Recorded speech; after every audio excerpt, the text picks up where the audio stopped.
Shalom Aleichem, bienvenidos a todos, ¿cómo están? Seguimos esta semana con el estudio y la profundización del Hasidut. Estamos hoy en un día muy especial. Hoy es Yud Shvat, el 10 de Shvat. Es el día del fallecimiento del Rebbe anterior de Lubavitch, Rabbi Yosef Yitzhak Schneerson, que su memoria esté de nuestro lado, que nos defienda. Fue en el año 5710, 1950, y el día que el Rebbe actual, Rabbi Menachem Mendel, asumió el liderazgo del movimiento de Lubavitch y hizo que todo su esfuerzo, todo su enseñanza, todos sus objetivos lleguen a todos lados del mundo para acercar a todo el pueblo judío en general al judaísmo de acuerdo a la Torá. Y además, como tenemos en este libro y en todos los tratados de Hasidut, y cada vez que nos acercamos a un Hasid, da consejo y orientación a cada una de las personas en el plano individual. El Rebbe en realidad aceptó su liderazgo un año después, en el año 5711. Y a partir de ese año, 5711, cada Yud Shvat, él explicó una de las 20 partes en que está dividido el discurso hasídico original del Rebbe de Lubavitch, del Rebbe anterior, Rabbi Shneur Yosef Yitzhak de Lubavitch. Ese Mamar se llama Bati Legani. Bati Legani significa vine a mi jardín.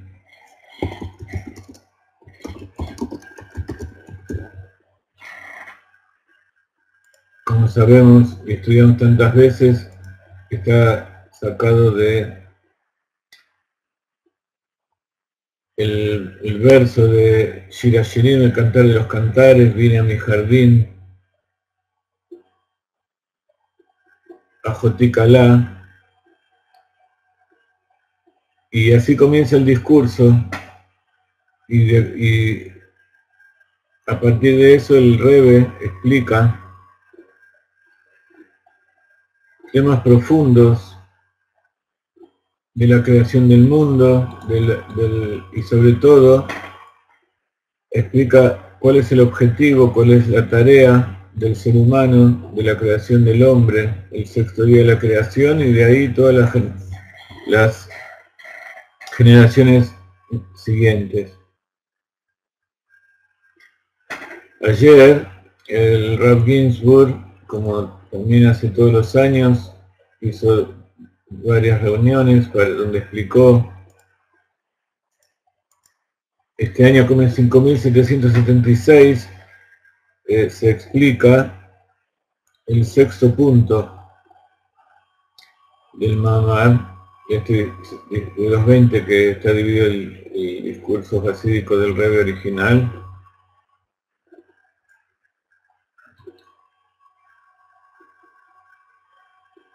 Y dijo que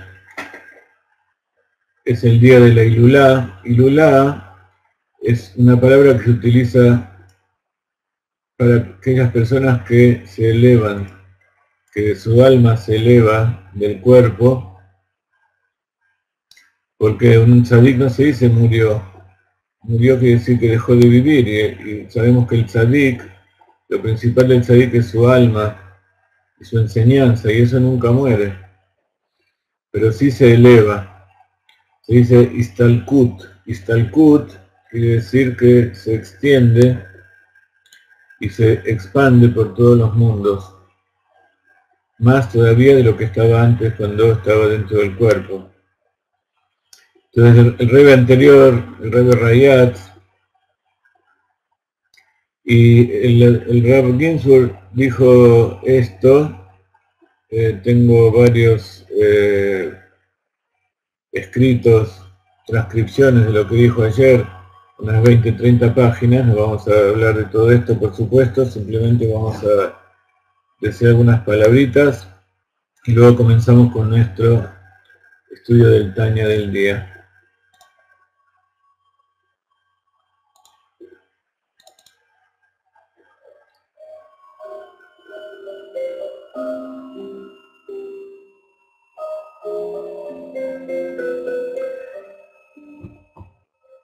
El día de Yud Shvat también es la Ilulá de otro Rab muy importante que nosotros conocemos, que es el Rebbe Rashash, Rabbeinu Shalom Sharabi. ¿Alguien se acuerda quién es? Por un lado es Rabbi Yosef Yitzhak Schneerson,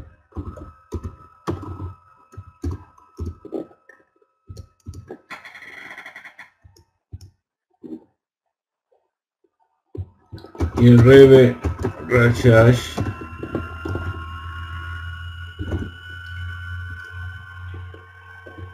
Rabbi Shalom Sharabi. Shalom Sharabi era un rabino muy importante de Teimán, no de Egipto exactamente.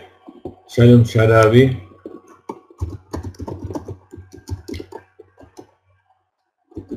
Sharabi es un apellido muy conocido dentro de los Teimanim. El Teimán es el pueblo judío originario de la península arábiga, al sur, donde está no sé si todavía sigue llamando Yemen, y ahí hay una zona que se llama Sharabi, y hay muchas personas que tienen este apellido hasta hoy en día. El Rashash vivió en la época del Baal Shem Tov, y él fue un discípulo del Arizal. Por eso hay una conexión muy grande entre el Arizal y el Hasidut. El Arizal, la Kabbalah del Arizal y el Baal Shem Tov. El Arizal aseguró que él iba a volver para completar la explicación de la Kabbalah, que comenzó cuando se mudó a Tzfat, solamente vivió 3 años allí, no pudo terminar. Y es aceptado entre los cabalistas que esto se cumplió con Rabbeinu Rashash. Y entonces no es una casualidad que su desaparición haya sido también Yud Shvat, el mismo día del Rebbe Rayatz.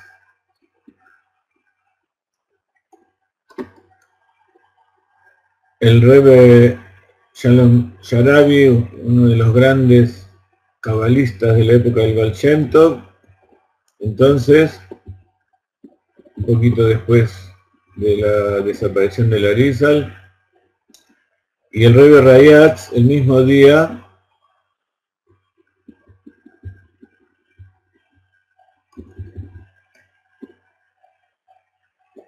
sobre el Rebbe Rayatz, el Rebbe de Lubavitch, el Rebbe actual de Chabad, dijo Nishmato Bi, su alma está dentro de mí. Y esto significa que a través de todas las generaciones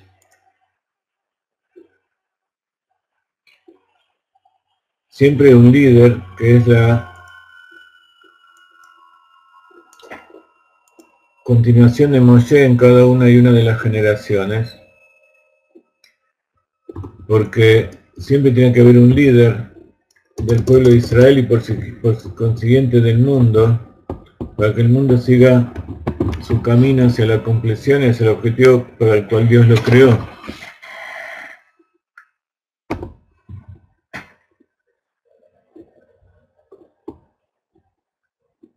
Entonces, cada uno de los líderes, de los rebes, que fue el principal de cada generación, tiene dentro de sí el alma de todos los rebes que vinieron antes. Y él va creciendo y va generando, completando esa alma hasta llegar al final con la llegada del Mashiach. O sea que el Mashiach no es una persona que viene de repente del aire, sino que es una continuación de todos los líderes de cada generación, a partir de Moshe y también a partir de antes, de cada uno de los líderes que hubo en cada generación hasta Adam Arishon, el primer hombre. Por eso el Admur Hazaken, del cual nosotros digamos el Tanya, fue el primer Rebbe de Chabad y fue el que el Baal Shem Tov dijo que iba a seguir, iba a profundizar, iba a ser la línea principal de transmisión de toda su enseñanza, y que a partir de del Hasidut Chabad que iba a traer el Rebbe, el Admur Hazaken, Rabbi Shneur Zalman, entonces él iba a conducir a las generaciones últimas del exilio hacia la primera generación de la redención, que es la nuestra.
No queremos empezar la clase sino leyendo el principio del Nomar Bati Legani.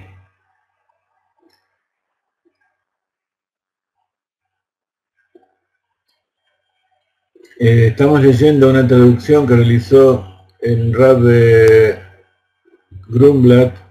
Ustedes se acuerdan que hace poco, para el 25 de Tevet, y tuvimos una Iduadut con el Rab Grumblat, el Sheliach principal de Argentina, de Chabad, en Yerushalayim. Aquí estuvimos con él, estuvimos disfrutando de sus palabras de Torah, después de muchos años de no haberlo visto, y entonces queremos compartir su traducción al castellano del principio del Mamar Bati Legani del año 5711, o sea, lo que dijo el Rebbe en la el primer día de su liderazgo, a un año del fallecimiento de su suegro, el Rebbe Yosef Yitzhak Schneerson, y donde explicó, como decíamos antes, el primer punto de los 20 puntos del Mahamar. Entonces comienza diciendo el Rebbe, en el Mahamar que publicó para difundir el día de su fallecimiento, ocurrido el día 10 de Shvat de 5710, mi suegro, el Rebbe, bendita sea su memoria, comenzó con un versículo de Shira Shirim, el Cantar de los Cantares, el libro sagrado que sirve de analogía a la constante relación amorosa entre Dios y su desposada, el pueblo judío. Bati leganía jotikala. He llegado a mi jardín, mi hermana, mi novia.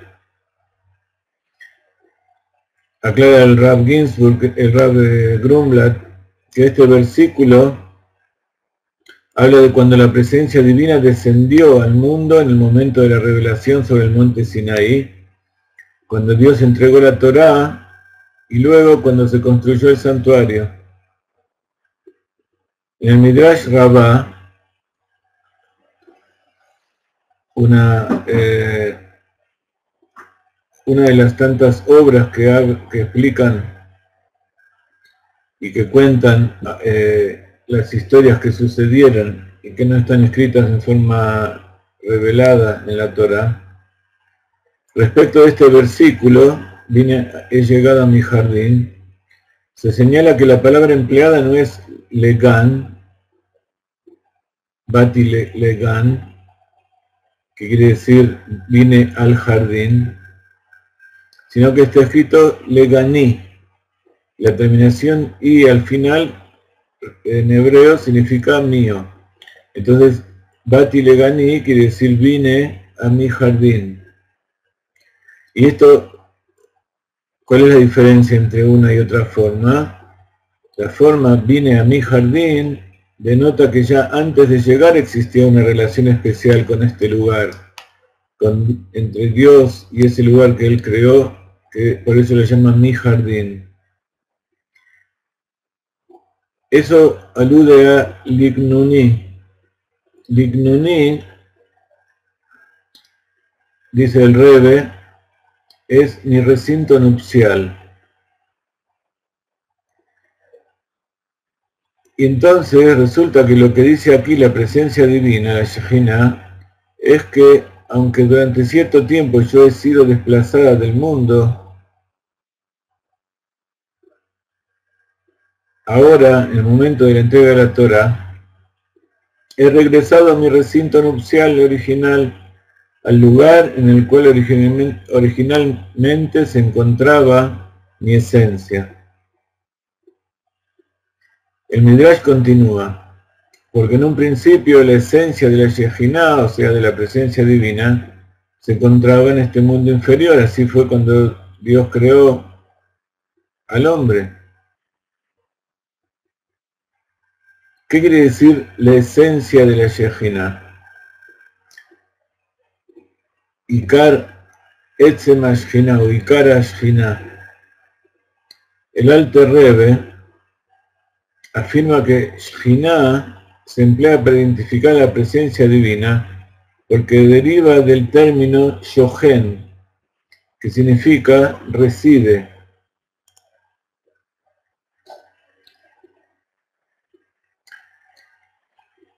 Como explicamos tantas veces, Shekhinah viene de Shahen, que quiere decir vecino, morador. Lishkon quiere decir residir.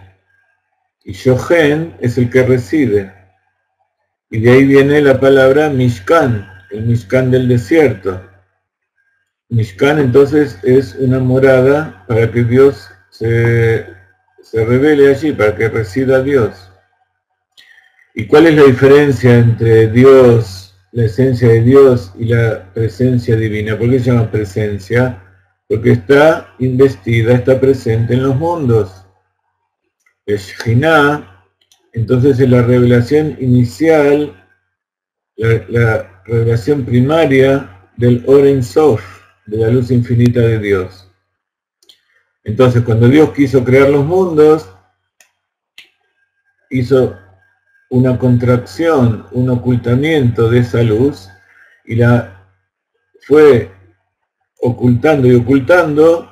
Por eso mundo en hebreo significa, se dice Elem, Olam.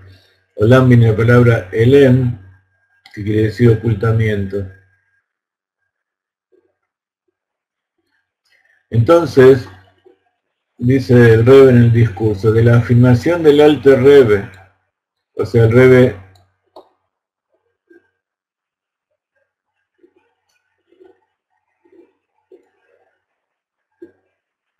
el Rebbe primero de Chabad, que explica esto, de que la revelación inicial del Oren Sof es llamada Shejinah. Entendemos que la Shejinah trasciende por mucho, incluso al más elevado de los cuatro mundos espirituales, el mundo de Atzilut.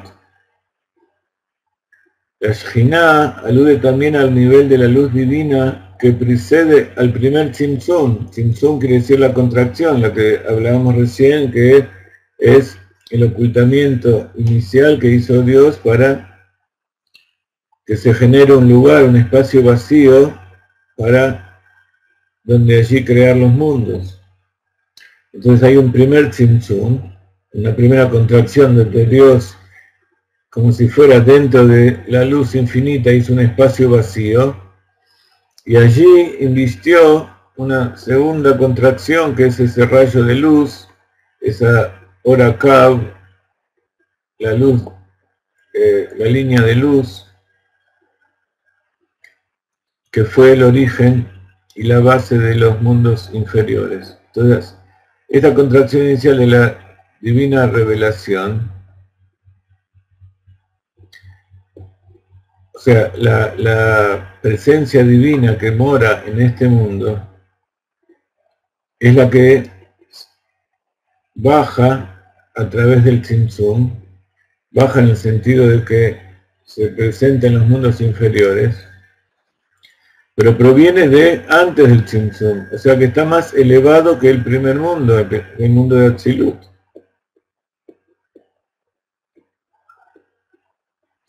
Puesto que la revelación inicial tiene lugar en el Oren Sof que precede al Tzimtzum. Entonces, acá vemos una de las diferencias fundamentales de la Kabbalah y del Hasidut. Y podríamos decir, como explicamos al principio de la clase, que el Arizal comenzó a hacer toda su revelación, pero a los 3 años de comenzar ahí en Sfat, donde reunió a todo su grupo, él había dejado, Dios se lo llevó, Istalek, entonces no pudo terminar de revelar todo eso que él sabía. Y toda esa revelación fue realizada en las generaciones posteriores,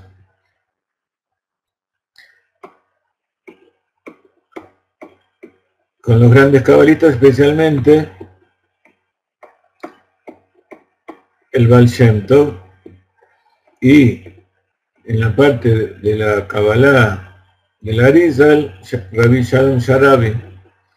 Nosotros tenemos un curso que creo que fueron 2 partes de muchas clases, donde estudiamos la Kabbalah de Rabbi Shalom Sharabi como la revelación y la parte más y la continuación de la Kabbalah del Arizal. Fueron clases muy profundas y muy intensas, y esperemos que en determinado momento podamos seguir con esto.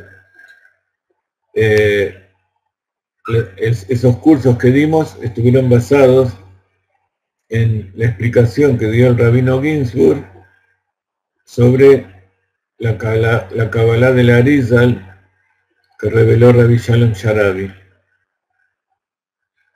y se llamaba Hasdei David.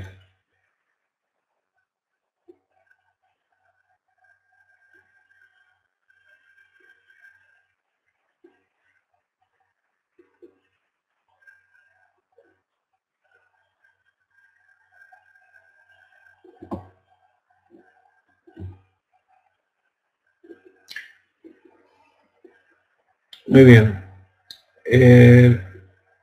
Como ustedes vieron, el Mamar comienza explicando cosas muy profundas y bastante crípticas y ocultas para quien no está iniciado. Y tiene 20 puntos, leímos nada más que un pedacito del primer punto. Y luego el Rebbe lo explicó durante 40 años. O sea, cada punto lo explicó 2 veces, trayendo nuevas revelaciones. Y es en realidad el testamento que nos dejó el Rebbe para todas las generaciones, para saber cómo hacer para preparar el mundo para traer al Mashiach. Nosotros ya dimos también un curso sobre este Mahamar Bati Legani. Todos estos cursos que estoy nombrando, aquellos que quieren estudiarlos, tenemos las grabaciones, fueron dados con este mismo sistema que estamos haciendo en la clase de hoy. Así que aquellos que quieren profundizar en esto, se comunican con nosotros y se lo hacemos llegar. Entonces, vamos a entrar en el Tanya de hoy.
En el capítulo 29 que estudiamos hasta la semana pasada, fue un capítulo extenso, llevó 3 clases.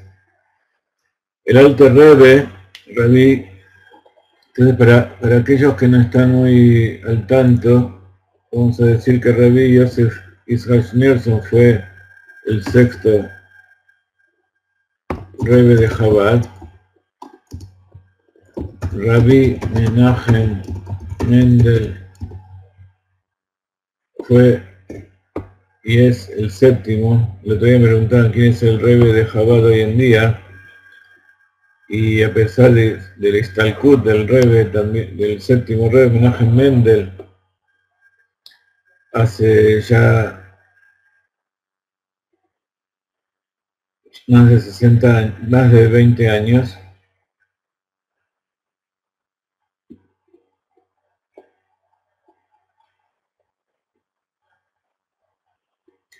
él sigue siendo el Rebbe, hasta que no venga Mashiach, él sigue siendo nuestro Rebbe, que no lo vemos, y esperemos que Besrat Hashem, con la llegada de Mashiach, lo podamos ver.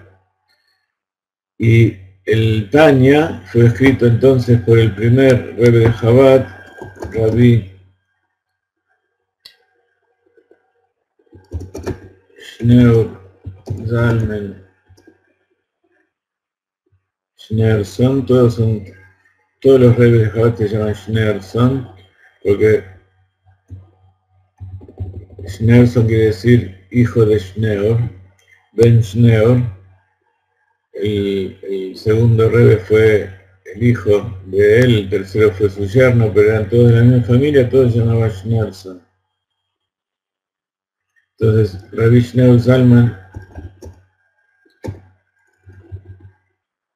de Liadi, que fue donde hizo toda su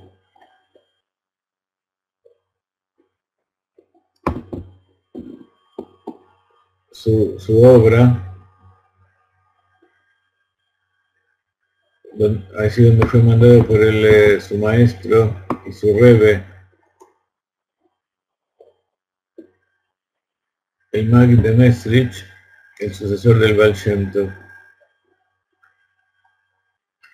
Entonces él fue el primer Rebbe, también es llamado el Alter Rebbe, que en Yiddish quiere decir el Rebbe primero, el Rebbe más antiguo, el Rebbe anciano, y que en hebreo Alter Rebbe es Admur Azaken. ¿Qué quiere decir Admur? Admur se lo llama el Rebbe.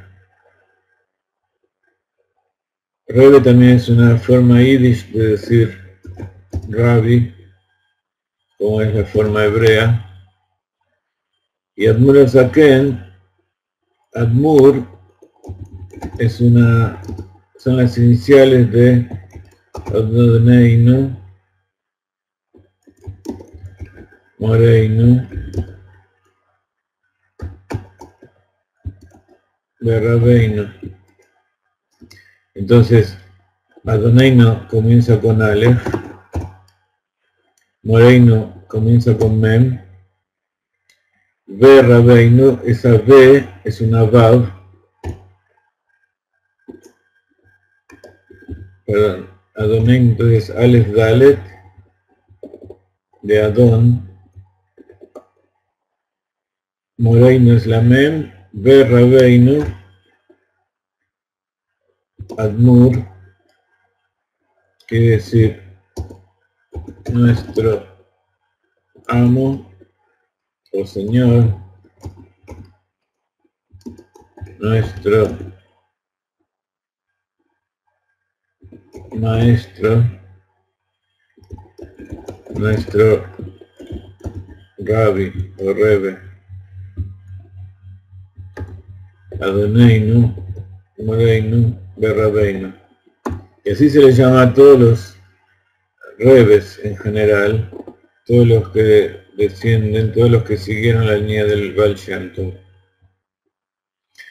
Entonces el capítulo anterior, el capítulo 29, el Rebbe analizó distintas formas para superar el Timtum Alev.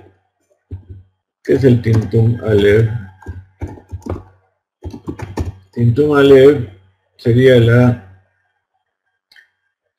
insensibilidad del corazón.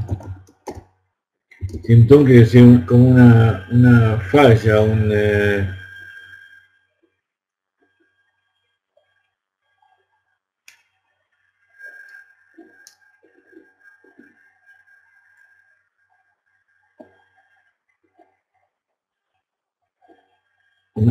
una falta de sensibilidad, como dice la palabra.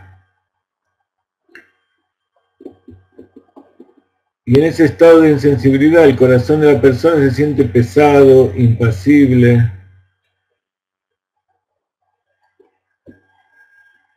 Con respecto a la meditación acerca de la grandeza de Dios. O sea, te sientes desconectado, no tiene capacidad de tomar conciencia y de sentir.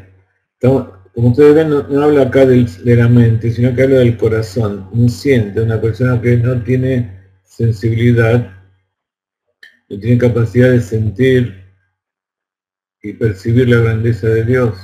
Y si no percibe la grandeza de Dios, por lo tanto no puede amarlo y temerlo, no puede servir a Dios como corresponde. Entonces, la forma de eliminar esta insensibilidad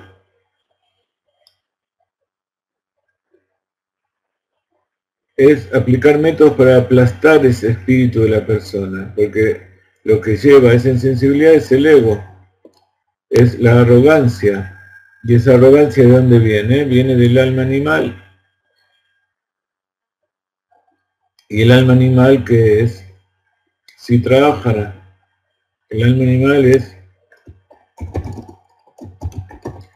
si trabajara, quiere decir el otro lado en arameo,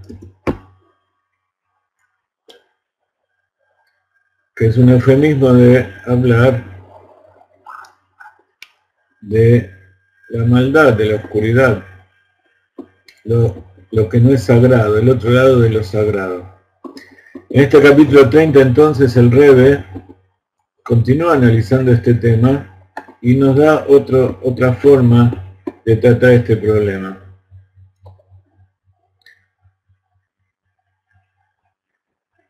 Y entonces nos dice, también para esto de disponer su corazón,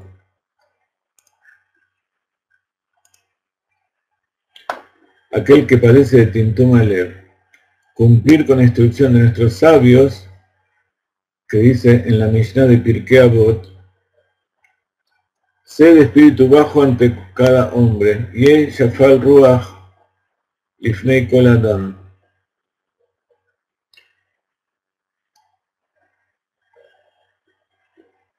Si ustedes entran en Pirkei Avot, en la enseñanza de los padres, el capítulo 4, la Mishnah 10 dice así.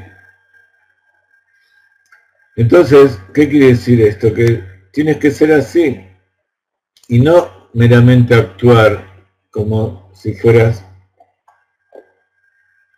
bajo ante cada hombre. Con plena sinceridad en presencia de cada hombre, aún en la presencia del hombre más indigno de los indignos. Kal Shebekalim.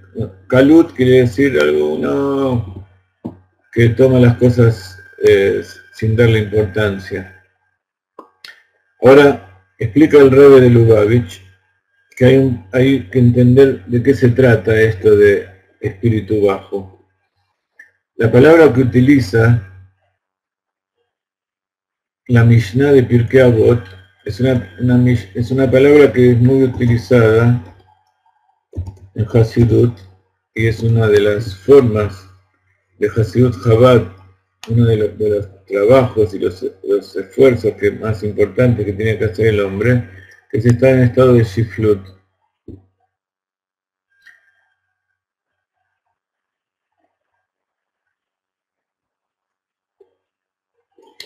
Normalmente la traducción sería humilde, pero en hebreo la humildad tiene dos palabras. Una es esta, Shiflut. Cada una de esas dos palabras tiene un significado o un matiz levemente diferente, y el Rebbe va a hacer hincapié ahora en el análisis de estas dos acepciones de la palabra humilde para entender bien a qué se está refiriendo la Mishnah. Hay distintos comentaristas que vieron que hay un problema en esta Mishnah, justamente porque hay dos formas de entender, hay dos tipos de humildad. Hay una humildad que es un sentimiento de inferioridad.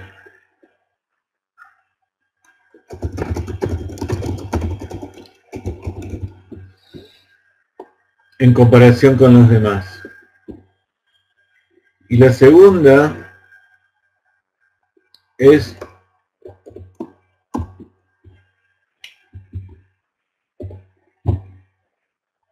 la ausencia de la autoglorificación.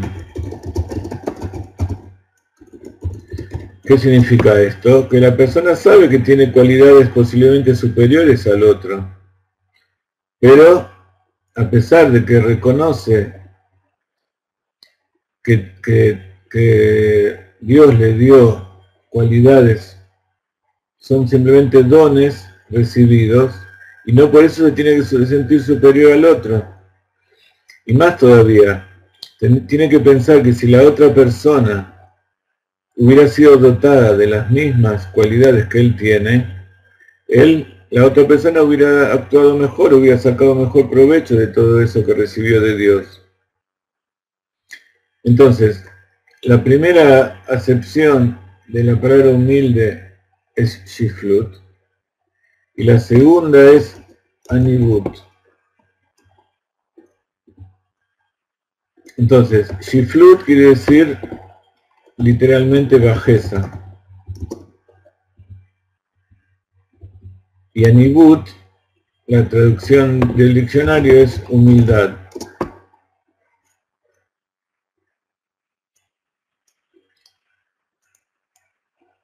Pero son dos formas que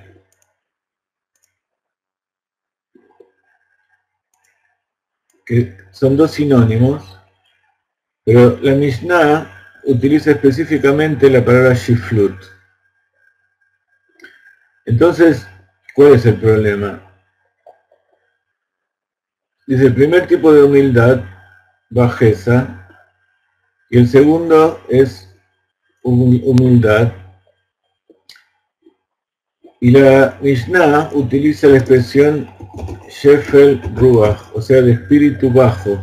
Una persona humilde que no se vanagloria de sí mismo. Shefel Ruach.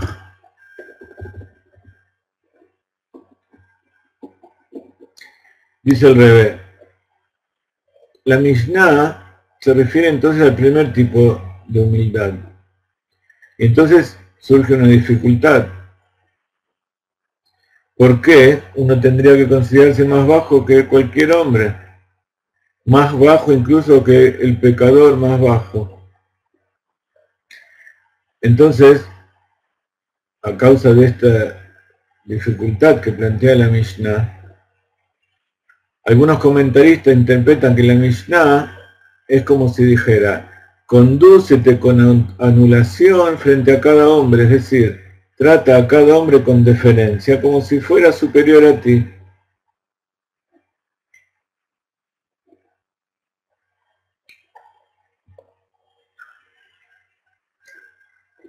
Pero acá vemos que no se soluciona el problema.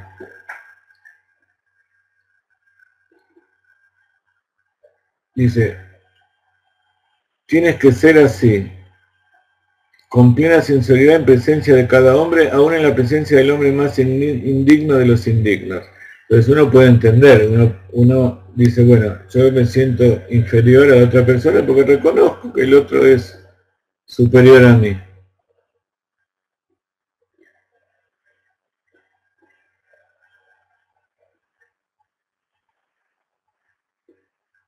Pero, ¿cuál es el problema? Acá dice, condúcete, quiere decir que vos adentro sabés que no es así, pero tenés que demostrarlo para afuera. Entonces el Alter Rebbe dice, no puede ser que sea así, porque la persona tiene que sentirlo de verdad, si no es una falsedad, es una falsa modestia. Entonces, una vez que el Rebbe rechaza esta explicación, porque dice, no es que tienes que ser de espíritu bajo ante cada hombre, sino que tienes que ser así. Sea así, dice la Mishnah, no solamente aparentarlo. Entonces, sigue estando el mismo problema. ¿Cómo se puede pretender que la persona que se considere más baja que el más bajo de todos los pecadores? Entonces, el Alter Rebbe trae una explicación completamente fabulosa y que ahorraría muchos años y miles de dólares de psiquiatra, de psicólogo, y también muchas fallas de la educación que nosotros adquirimos y que después es difícil sacar. Entonces el Alter Rebbe dice, hay dos personas, está el Beinoni y está el Rasha.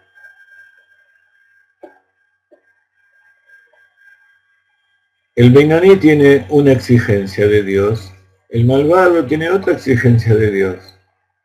Entonces el Beinoni, cuando entra y medita acerca de sí mismo, hallará que con frecuencia falla cuando libra la guerra contra su inclinación al mal, en la misma medida en que se requiere del pecador que libre batalla contra sus deseos. Habíamos dicho que el Beinoni siempre lucha contra la inclinación al mal y vence. ¿Pero qué quiere decir? Que él nunca deja que sus deseos triunfen y no se llega a expresar. Pero eso no quiere decir que venció a su inclinación al mal. ¿Por qué? Porque su inclinación al mal sigue constantemente, vuelve a presentarle batalla. Quiere decir que no lo venció. Es simplemente una lucha parcial, triunfó en esa batalla, pero no terminó de eliminarlo como sucede con el tzadik. El tzadik es aquel que eliminó y transformó su yetzer hara, su instinto del mal, al bien, entonces ya no lucha más con él, ya lo venció. ¿Y cuál es la diferencia entre el Beinoni, el hombre intermedio que habla el Tanya, y el malvado? El malvado no solamente que no vence parcialmente su inclinación al mal, sino que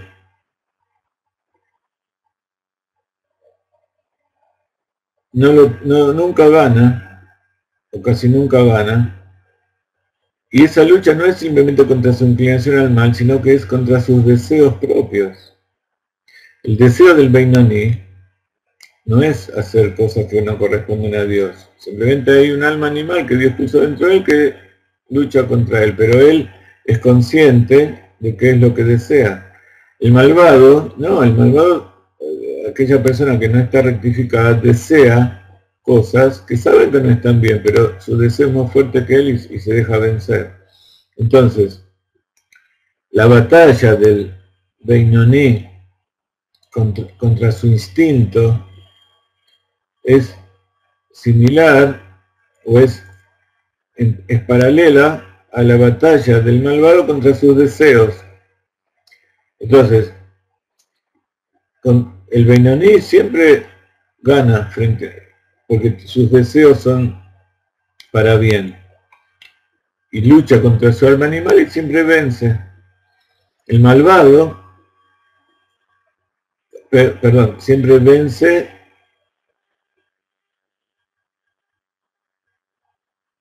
aunque no la batalla definitiva. La persona que todavía no llegó a eso es un paralelo, pero en un nivel inferior. Tiene que estar constantemente luchando contra sus deseos y nunca vence. Entonces, el esfuerzo y el ímpetu que se requiere del Beinoni para una cosa es similar al esfuerzo que se requiere del otro. Entonces, cuando un pecador transgrede, es como cuando un Beinoni no vence a su alma animal. Cuando el Beinoni no transgrede, pero todavía no transgrede porque tiene que luchar contra su alma animal, es lo que se espera de él, que venza.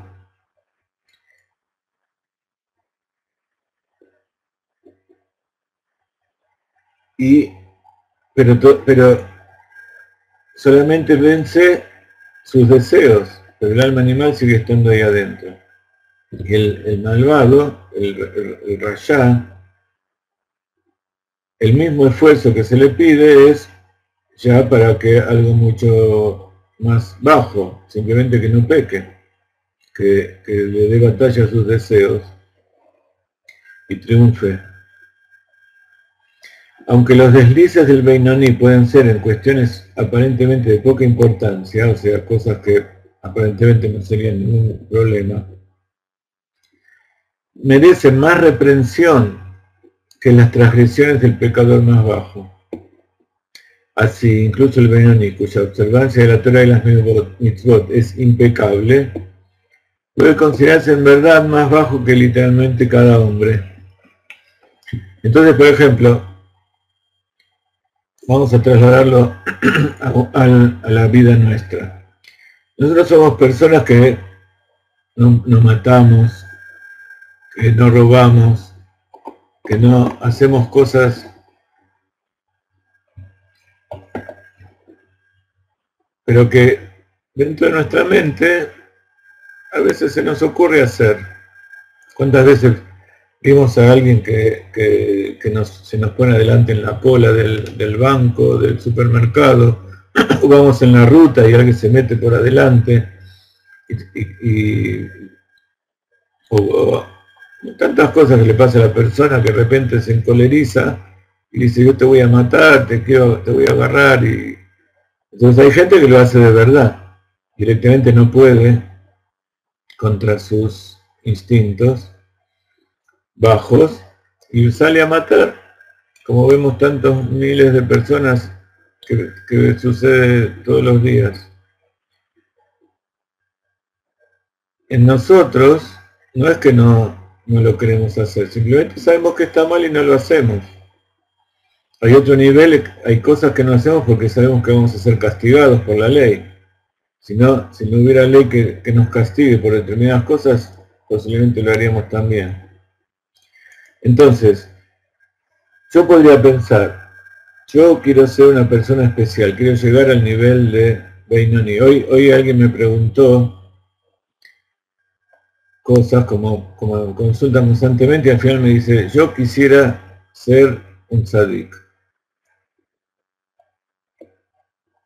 Primero, hay que llegar aunque sea al grado de Beinoni, en que todavía lucha, pero una persona que transgrede y que no puede frenarse de transgredir, primero tiene que rectificar eso. Entonces, si yo me considero una persona culta, con modales, con principios, entonces yo sé que no voy a matar a nadie, salvo que sea en defensa propia. No voy a ir a robar con un cuchillo, con un revólver, o voy a ir a matar a alguien o a hacer algo para perjudicar a alguien inocente que no me hizo nada. Yo sé que está mal, pero dentro de mí siento esa necesidad a veces y la tengo que reprimir. ¿Verdad? Todos sentimos eso en mayor o menor medida. Entonces, hay otras personas que son más bajas, que a Kadosh Baruj Hu le dio un instinto más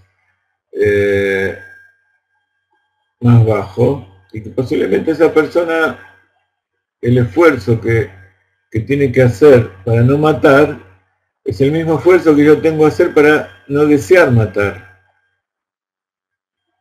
Entonces, si yo todavía deseo matar, me considero peor que aquella persona que fue criada o que tiene un instinto animal tan fuerte que no puede dominarse a sí mismo. Entonces, si yo me dedico a hacer algo, por ejemplo, una persona que estudia Torah todo el tiempo, de repente se pone a hacer algo que no, hacer alguna cosa que le impide estudiar Torah, que pierde el tiempo, para él ese bitul Torah es tan grave como para una persona que no sabe Torah, que se dedique a hacer algún pecado más grave. Entonces a esto se refiere, y esta es la forma que tiene que pensar una persona para sentirse humilde frente a los demás. Saber que si yo estuviera en su lugar, capaz que sería peor. Por eso dice, ¿cómo se logra esto? Aún en la presencia del hombre más indigno de los indignos. Entonces, si yo pienso de esta manera, entonces no estoy actuando, no es algo superficial, porque de mí se espera algo mayor, algo más elevado. Esto puede lograrse siguiendo la instrucción de nuestros sabios, no juzgues a tu prójimo hasta que no hayas estado en su lugar, porque es literalmente su lugar el que lo hace pecar, ya que su sustento lo hace recorrer el mercado todo el día, y cuando no está ocupado con esto es de aquellos que se sientan en las esquinas de las calles, de modo que sus ojos ven todo tipo de tentación, y lo que el ojo ve, el corazón ansía. Por eso a los chicos se trata de que estén en el colegio estudiando, que no merodeen por las calles, Por eso hay mucha gente que se va al extremo de no salir del lugar donde se encuentra, de su gueto, para no ser tentado por el exterior, o hay gente que no se compra un celular, o que no tiene, nosotros no tenemos televisión en casa para no tentarnos con esas cosas. En realidad no es que no la tenemos para no tentarnos, sino que en la televisión no hay nada que necesitemos, entonces no hay cosa que, no hay ningún motivo para tenerla.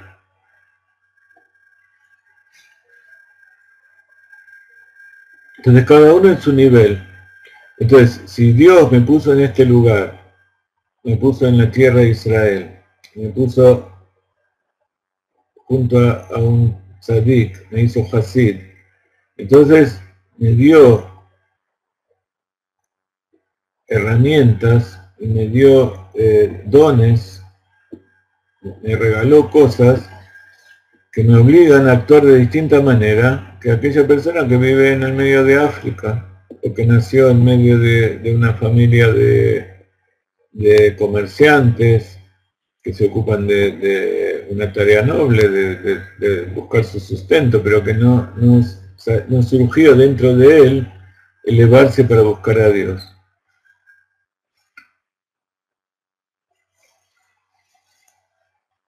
Además, puede que sea su lugar espiritual el que lo lleve a pecar, porque su naturaleza de mal arde como el horno ardiente de un panadero, como está escrito en Osea, él arde como un fuego llameante. Y acá el Admur Zaken, cuando habla del horno ardiente de un panadero, la panadería en hebreo se dice mafia. Y entonces acá nos trae una alusión a cuál es el problema que lleva a la humanidad a un nivel tan bajo como la que se encuentra hoy en día. Las mafias de todo tipo, que posiblemente a veces decimos que las mafias italianas son llamadas así porque eran panaderas, ¿no? Es distinto, sin embargo, el caso de aquel que solo recorre poco por el mercado y la mayor parte del día permanece en su casa y no en las esquinas de las calles, por lo que enfrenta menos tentación. Y aun si recorría el mercado todo el día, puede ser que su lugar espiritual sea distinto, en que no sea tan ardoroso por naturaleza, por lo que no está tan tentado por lo que ve allí. Hay gente que va al supermercado o al shopping y ve todo lo que hay allí, se ve tentado por todas las cosas. Esta persona que entra allí mira y no entiende qué es lo que le atrae a la gente. Cada uno tiene su instinto del mal adaptado a lo que a cada juez espera de él. Por eso hay gente que tiene más fogosidad por el mundo material, por las cosas de este mundo, hay gente que tiene más fogosidad por otros asuntos. Porque el impulso al mal no es el mismo en todos. Hay quien tiene una naturaleza más apasionada y otra menos apasionada, como se explica en otra parte. Entonces, yo no tengo que juzgar al otro, porque como dicen los sabios, no juzgues al otro hasta que no haya estado en su lugar. Y yo nunca voy a poder estar en el lugar del otro. Porque cada uno tiene una vida única y cada situación es irrepetible. Entonces no puedo juzgar al otro. Yo soy mejor que vos. Vos hiciste eso y yo no lo hago. Entonces yo soy mejor. No, porque Dios a cada uno le pide otra cosa. Entonces, no es lo mismo el que tiene que dar la clase que el que la tiene que recibir. Al que tiene que conectarse para escuchar la clase, no se le pide lo mismo que al que tiene que dar la clase. Entonces, si yo doy una clase que no sirve o que no tiene importancia o que digo hoy no doy la clase y la borro, no es lo mismo que, o sea, es peor que aquel que dice hoy no voy a escuchar la clase. Porque a cada uno se le pide algo diferente. Entonces, el esfuerzo que tiene que hacer una persona que no está motivada, que está metida en las ocupaciones del mundo, para conectarse y escuchar una clase de Torah, quizá es mayor que el esfuerzo que tiene que hacer una persona motivada y que está al lado de Tzadikim para dar una clase de Torah. Entonces por eso es tan importante cada uno y uno que entra a la clase, porque sé que es un esfuerzo que quizás yo no lo haría. A mí me cuesta mucho entrar hay muchas proposiciones de distintos estudios que hay en el internet. Y también, Baruch Hashem, en Israel hay muchos Betacneset y muchos shiurim en vivo, donde yo puedo ir y escuchar clases. Yo no entro a todos lados a escuchar, y sí voy a escuchar al Rab, estudio Hasidut, escucho al Rebbe, escucho determinadas cosas, y quizás hay lugares donde tendría que ir. Por ejemplo, ayer yo no pude ir a las clases que dio el Rab, eran un poco lejos.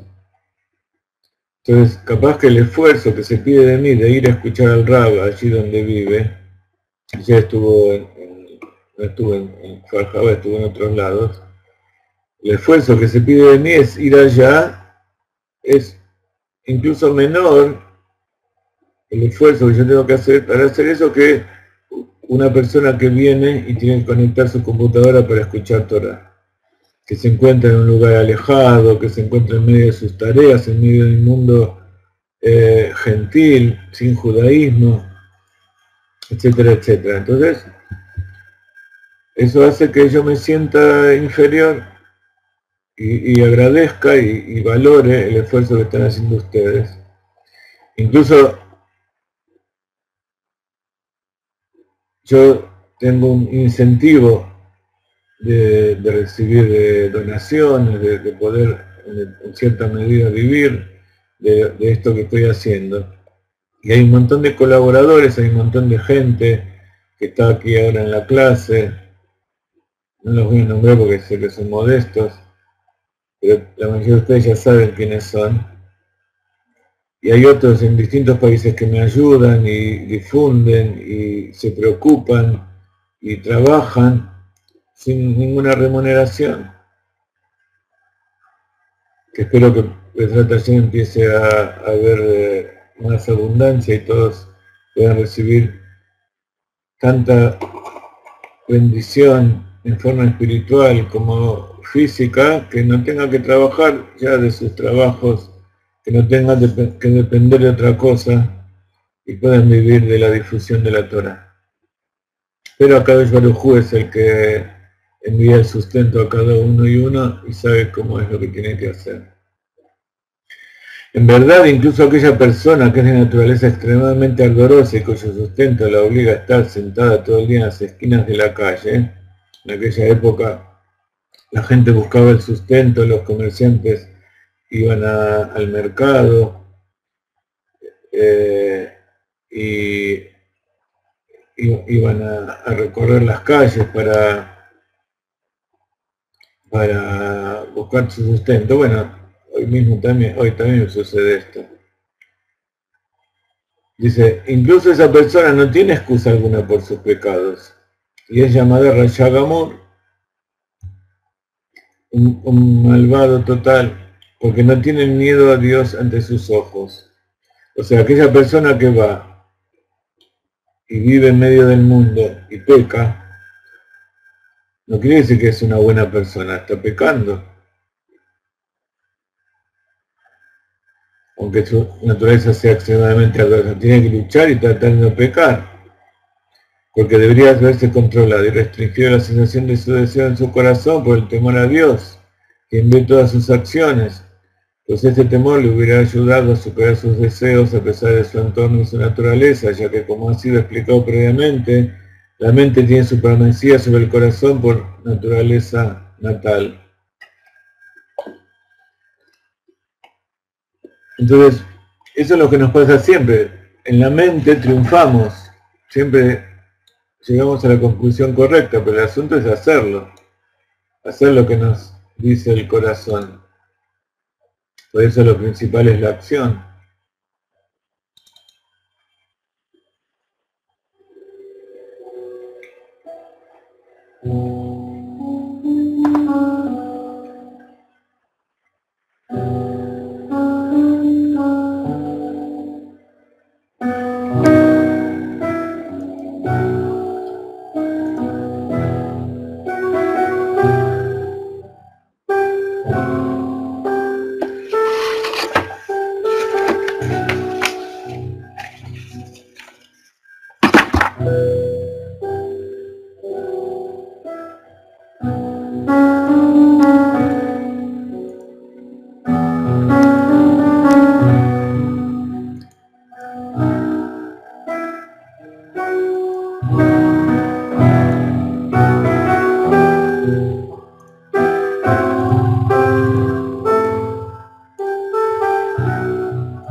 No terminamos. Vamos a darle 10 minutos más para poder redondear un poco. No vamos a dejar el tema tan sin finalizar. 10 minutos más.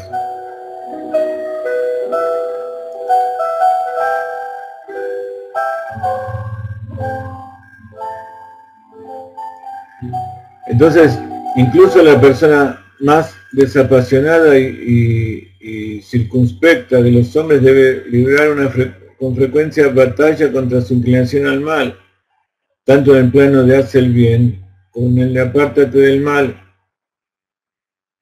¿Cómo explicar? Entonces, aquella persona que es fogosa, no vamos a decir que hace bien en lo que hace, no hace mal.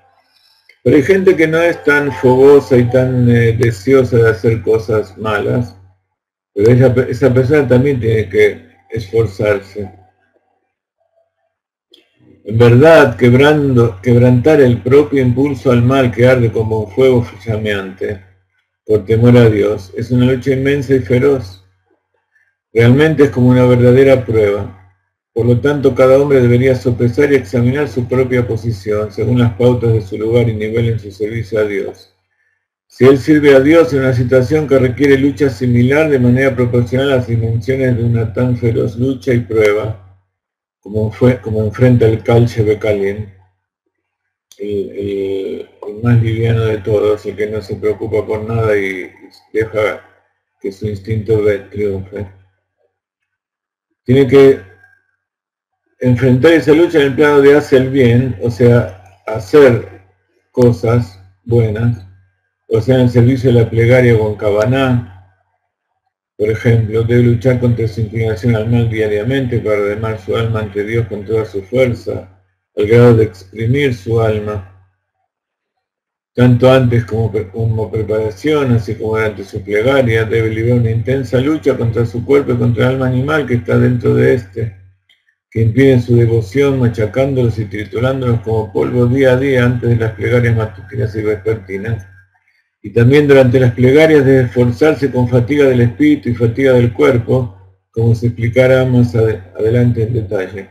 Como vemos, el Admura Zakhen está hablando para el Beinoní, está hablando para sus alumnos, para ese círculo cercano donde hay gente que está todo el tiempo dedicándose a la Torá y a las mitzvot y a los preceptos, pero cada uno y uno tiene que tomar esta enseñanza para sí mismo y adaptarla a su nivel.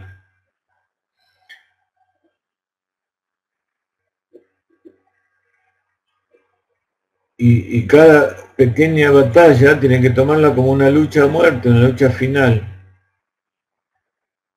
Cualquiera que no haya logrado esta propiedad de librar una guerra tan poderosa contra su cuerpo, aún no ha alcanzado la calidad y dimensión de la lucha que diariamente se libra dentro del calcio de Kalim, contra la naturaleza del mal que arde como una llama flameante, para que este poderoso impulso al mal sea humillado y quebrantado mediante el temor a Dios. Los Hasidim nos enseñan el Admur Zaken en el transcurso, en la continuación del libro. Más adelante vamos a ver cómo antes de la plegaria y antes de realizar todo servicio a Dios hay que meditar y hay que estudiar Hasidut. El Hasidut es el que enciende ese amor a Dios y transforma ese fuego que hay, que nos lleva a luchar por conseguir nuestros deseos físicos. Ese mismo fuego y ese mismo impulso es utilizado para conseguir la voluntad de Dios. Ese mismo amor, que por ejemplo hay gente que tiene amor por el dinero. No conocemos mucha gente así, pero supongamos que conocemos a alguno, o que dentro de nosotros hay quizá un pequeño inclinación a que le guste el dinero. No es ninguno de ustedes ni yo. Entonces, esa persona tiene una inclinación que lo lleva a hacer cosas que están mal, porque va a robar, va a engañar, va a veces matar para conseguir dinero. Pero si yo sé que ese dinero, ese impulso al dinero me lo puso Dios adentro mío, significa que eso tengo que utilizarlo para conseguir dinero, para servir a Dios. Entonces, si yo quiero conseguir dinero para servir a Dios, entonces voy a aplicar métodos kasher, voy a aplicar métodos que no sean contrarios a las leyes de la Torá, porque si no, nosotros no somos como dice Maquiavelo, que el fin justifica los medios. No puedo matar a una persona para quedarme con su dinero y así servir a Dios. Son dos cosas que no van. Entonces, si yo hiciera eso para servir a Dios, entonces ese servicio a Dios que yo hago con ese dinero no sirve para nada. No estoy sirviendo a Dios. Entonces, el hecho mismo, por eso el Hasidut explica que no hay que matar al instinto, sino que hay que dirigirlo hacia el lugar que corresponde.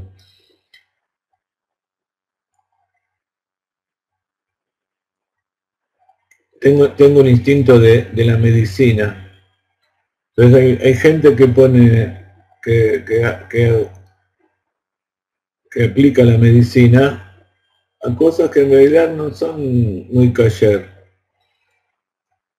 No es lo mismo hacer una operación plástica a una persona que tuvo un accidente o que estuvo en la guerra y necesita reconstruir su cuerpo, que dedicarse a ser médico de gente que empieza a hacerse todo tipo de operaciones plásticas que ponen en peligro su vida y que con el tiempo va a ser un desastre, simplemente por ganar dinero y por hacerse famoso. Tengo que ayudar a esa gente para que descubra que la operación de plástica que se quiere hacer no la va a ayudar a ser más feliz, sino que es nada más que una adicción más, como la adicción a las drogas, es que es el orgullo del alma animal que le está llevando a aparentar ser mejor, ser más bello, pero que todo eso es superficial. Y que la gente que va a conseguir que la quiera por esa apariencia aparentemente más bella que tiene, va a ser gente que no la va a querer de verdad, simplemente la va a querer usar, etcétera, etcétera. Cada uno en el ámbito que se encuentra puede encontrar su ejemplo. Y todos caímos y todos hicimos cosas que no corresponden, en distinto nivel, de distinto grado, y Si lo hicimos fue porque Hashem nos puso en esa prueba y no la pasamos. Pero Akadosh Baruj Hu todo el tiempo nos da la oportunidad de la teshuvá. Y eso es lo que tenemos que entender. Saber que la próxima vez ya aprendimos. Por eso vivimos una época donde vemos tantos gobernantes y líderes depravados y corruptos, y explican los sabios que una persona que hace teshuvá, un líder que actuó mal, pero que hace teshuvá, es preferible a aquel que nunca hizo nada malo, pero que no sabe lo que es enfrentarse a las tentaciones, porque posiblemente va a ser enfrentado a las tentaciones y va a caer. Pero aquel que cayó y hizo teshuvá y volvió de eso, entonces está como inmunizado. Pero por supuesto, no el que aparenta que hizo teshuvá, sino aquel que hizo la teshuvá de verdad. Por eso David Amelech, él confiesa todos sus errores y es el padre de todos los reyes del pueblo de Israel, y de él deriva el Mashiach. Por eso el Mashiach es llamado el caído. Y caído porque tiene que ver con esta palabra Shefel Ruach, que se siente inferior a todos los demás, porque imagínense del Mashiach, que es lo que se espera de él. Se espera lo máximo, es la más grande perspectiva del hombre, es el hombre máximo, que tiene todos los dotes y todas las herramientas que Dios le da para no solamente liberar al pueblo de Israel, sino liberar a todo el mundo, redimir incluso a Dios. Entonces, ¿qué responsabilidad tiene él? A pesar de que él es perfecto y es un tzadik y tiene todas las condiciones. Para él, un pequeño pelo que se desvíe es como si nosotros hubiéramos hecho, es para él lo mismo que nosotros haber hecho un pecado en la acción. Porque cada movimiento de dedo que él hace, de él dependen millones de personas. Entonces por eso, cuando uno medita en qué es lo que se espera de uno y qué es lo que en verdad logró, se siente inferior a todos los demás. Posiblemente yo lo digo esto para explicar y dentro mío siento el mismo orgullo. No piensen que yo he superado todo esto, sino que estamos todos juntos para ayudarnos unos a los otros a superarlo. Así que bueno, Ezrat Hashem, Lehaim Lehaim, que tengamos pronto la llegada del Mashiach y que estudiemos todo esto junto con el Rebbe y junto con todos aquellos que no están más. En un ratito va a estar, como dice Jenny, ahora voy a poner el enlace en la página porque todavía no lo puse. Bezrat Hashem, Jacob desde Argentina va a dar su clase de Pirkei Avot y mañana jueves la clase de psicología, si Dios quiere. Que tengan todos un Shabbat Shalom. Con la mayoría de ustedes nos vamos a seguir comunicando a través de WhatsApp o a través de Facebook o de distintos lugares. Aquellos que no, Bezrat Hashem, nos despedimos con un Shabbat Shalom. Y esta es la Perashá Beshalach, que es cuando se abre el mar y cantamos. Se llama el Shabbat Shirah, el Shabbat del canto del mar, que es donde se revelan todas las cosas. Y este domingo vamos a hablar de los 72 nombres de Dios en la clase del Zohar, así que los esperamos. Shabbat Shalom, bendiciones de la tierra de Israel. Sigan colaborando con su pequeño aporte con Galeinai.